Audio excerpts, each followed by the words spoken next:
কেডা কইছে ইসলামে বাদ্যযন্ত্র নিষেধ? বাদ্যযন্ত্র বাজাইয়া ইসলামিক গান গাওয়া যাইবে। আম্মেরা খালি ঘৃণা ছড়ান, এরম ঘৃণা ছড়াইয়েন না, ইসলামরে কঠিন বানাইয়েন না।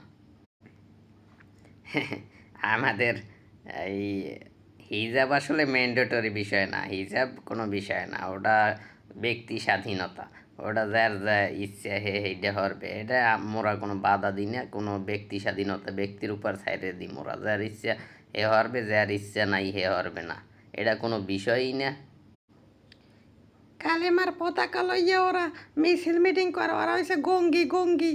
অগো আদ্যা পতাকা ছিনাই নিয়া অগো অ্যারেস্ট করা হইবে, অগো পুলিশের হাতে ধরে ধরাই দেওয়া উচিত। ওরা গঙ্গি, বাংলাদেশের মাটিতে গঙ্গিগো কোনো স্থান নাই, মগো মগো সংগঠনের গঙ্গিগো কোনো স্থান নাই। গণতন্ত্রের বিরুদ্ধে যারা কথা কয় এরাও গঙ্গি। গঙ্গিগো ইসলামে গঙ্গিগো কোনো স্থান নাই। এগো ধরিয়া একদম অ্যারেস্ট করিয়া জেলে আটকাই পিডানো দরকার।